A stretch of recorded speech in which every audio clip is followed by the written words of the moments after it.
Alighting before the entrance, I march into the canteen, irritated. 65 fucking hours? How does that lunatic expect to be any help to anyone, pushing himself so recklessly? I spot the object of my ire and make towards him. As I approach, I notice the woman he's talking to. She's not a Terran, and neither is she a member of my crew. I recognize her species. She's a spellbook.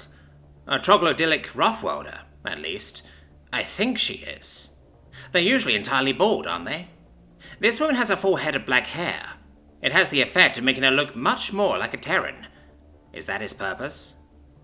She wears a single red sash across her chest, marking her as one of the disaster relief volunteers. She seems to have Victor's undivided attention, as his haggard face bobs up and down in acknowledgement. Rather than interrupting, I decide to eavesdrop. It's an admirable thing to want to help so much, but you can't help anyone else if you collapse from exhaustion in the effort, can you? Opines the woman. You're right, he answers defeatedly. I feel like I wouldn't be able to sleep knowing there's stuff I could be doing, but ain't. More than 99% of the people aboard have lost their homes. I'm tired, just don't seem sufficient as an excuse for why I ain't pitching in. So, what it sounds like, is that you're framing rest as something selfish? Is that fair? She queries. He nods contemplatively, then answers, I guess so. Sympathetically, she pre-offers, I know it's not easy to decide to shift a belief like this, but perhaps you could try thinking of it as something you're doing for others' sake. If you keep going until you collapse, well, not only will you not be able to help anyone at that point, but you'll also need help yourself, right? Help you'll be taken away from someone else. He gives a weary chuckle. Put that way, taking a nap sounds positively noble. She smiles. There's nothing selfish about self-care in my view. You just need to think of it as maintenance. Your body and mind have requirements, the way any machine would. Feeding yourself, watering yourself, resting yourself, etc. are not indulgences. They are necessities. He stands. You're right, Harkinad. I'm gonna go catch some sleep. Sorry that you needed to have this talk with me. There's nothing to apologize for. Go and rest, she answers kindly. He starts walking away, then notices me. Oh, Cab, did you? I did, Victor, I interrupt. But it sounds as though what I wanted you for is now taken care of. Go and sleep. He gives an embarrassed chuckle before walking off. I turn my attention to the near 3-meter tall woman with snow-white skin and obsidian eyes. You have some experience with handling Terrans, I see, I observe warily. She laughs. I do. 9 times out of 10, what they need is a firm voice, nudging towards what they already know in my experience. Thank you for having the conversation I was about to have with Mr. Taylor for me. I dip my head respectfully. She returns the gesture. Thank you for allowing me onto your ship, Captain. I motion to the empty seat vacated by Victor. May I sit with you? She smiles. This is your ship. I wouldn't presume to tell you where you can and can't sit. I take the seat. So, Alkinad, is it? She gives a Terran nod. Indeed. Alkinad Dimitrescu Fisher. And you will be Captain Taqual? I return her nod. Indeed. If you don't mind my asking, what brings you to this planet? My husband, Mark, and I were on our honeymoon, she grins, baring her terrifyingly sharp teeth. The term sounds familiar. Honeymoon? A Terran custom, wherein a newly married couple take a luxurious holiday, usually somewhere they consider exotic. In my and my husband's case, it's also serving as a post-graduation break before we start looking for work, she explains. So, your husband is... Terran, yes, she smiles. We got married around a month ago and settled on a honeymoon on Neonesia. We actually missed our transport back to Earth to volunteer here. Very admirable. I hope it wasn't too costly for you. She chuckles. An upside of being centuries old is that I've had plenty of time to build my personal wealth. Missing a flight won't be ruinous to us. She leans forward, places 4 of the digits of her left arm on the table, the other 3 folded backwards up her sleeve, turns her black orb-like eyes on me and asks, I'm actually curious, Captain, about your motive for helping out. I don't wish to be rude, but I'm told you didn't even try to negotiate remuneration before agreeing to undertake the rescue. That you turned down all reward above the costs incurred, like food spent and nether resin expended, etc. Is that true? I bristle slightly. Yes, it's true. Why do you ask?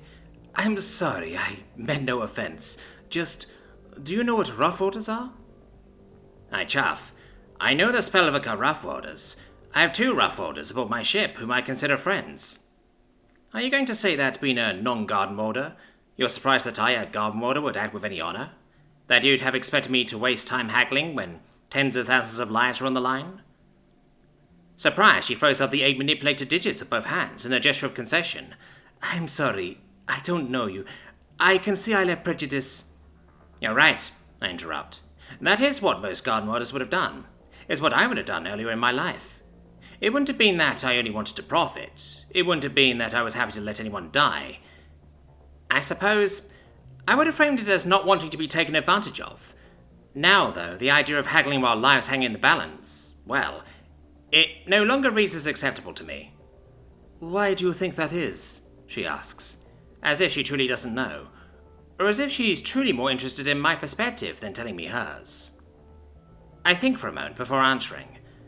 That man you were just talking to, he and I had known each other for nearly 14 years. The first time we met, he saved my life before I ever heard him speak a word.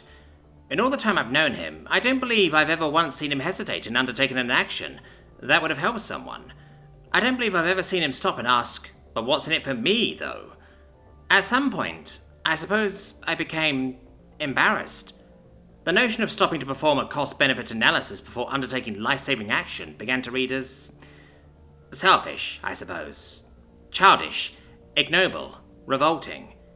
It's not as if I want to be a Terran, but in this regard I have to say they outdo the Garden Warder Galaxy. She bobs her head ponderously. I know, from personal experience, how easy it is to feel inadequate when stood next to a Terran. How it can feel like they are just everything you are, but more. Then I have moments where I have to talk one into sleeping. No other species would put up with 3 straight all-nighters. Hell, no other species would be capable of 3 straight all-nighters. Their exceptionality is a double-edged sword. As amazing as they might seem, it isn't all upsides for them. An interesting perspective. On a different note, what exactly was Invictus' behavior that alerted you to his lack of sleep? I'm sure he didn't announce it, I query. She passed through her love-heart-shaped nose. He didn't announce it in words. Everything else about him, though, was screaming it. I came aboard mere hours after you left Mokopua, and it was easy enough to infer that he had already had a full day of activity before then. Since then, every time I've seen him, his eye bags have been darker, his smell has been stronger, his speech has been more chaotic and slurred, yet absent of any scent of alcohol that might have explained that. I've not yet seen him out of the first set of clothing I saw him in. I meant to be counselling the survivors, but while my husband's services are in high demand, most Terrans find my appearance quite off-putting. So mine aren't. I found myself in the position of being at a loose end, and thus having the time to talk to your CSS. How did you find out, if you don't mind my asking? The computer alerted me, I say awkwardly. She smiles and cocks her modded brow hair. The non-sentient computer alerted you to a dereliction of self-care by a crewman? I cock my own brow tuft and consider the woman. Yes, well, a sapient computer is more than capable of working out that the person aboard has exceeded their species' recommended waking period. She chuckles. I'm sure. Don't worry, I'm not about to report you. You've likely inferred that I myself am something of a Terraphile. I'm sure that if your Terran crew have no objection to the sapient and not sentient computer, then it must be safe. You're quite perceptive, Mrs. Fisher. She shudders in delight. Confused, I ask, I'm sorry. Are you? Oh, don't mind me. I'm still getting used to my husband's name. I've been married before, but this is the first time I've had a new name to go along with it. She giggles, slightly abashed. I appraise the woman. I'm sure that, being as old as you say you are, it must be quite a culture shock to be suddenly ingratiated with Terran culture and married to a Terran? She nods. Yes, well, for the first 90% of my life, I was among the most fearsome half of 1 trillion beings alive, just by dint of being a rough welder. Then, in very short order, I went from being a soldier in a war against the survival of beings more fearsome than I, to peace being declared, to being so fascinated with their culture that I decided I had to study them, to having a Terran husband and 2 new names. I do feel like things have moved a little fast. I'm certainly not unhappy about it, though. I considered the woman. Mrs. Fisher, you and your husband, you say that the 2 of you are here to provide counseling to the survivors. What exactly was the profession that you and he were hoping to undertake after your honeymoon? Seeming surprised by the sudden turn, she answers, Oh, well, we met at the Cincinnati School of Psychotherapy. We were hoping to gain employment as therapists somewhere. Dumbfounded, I stare at the woman. I've never considered myself a particularly religious woman, even having married an agnostic. But right now, it's difficult for me not to see this as the Father's compassion at work. Mrs. Fisher, how would you and your husband like a job? And a long voyage?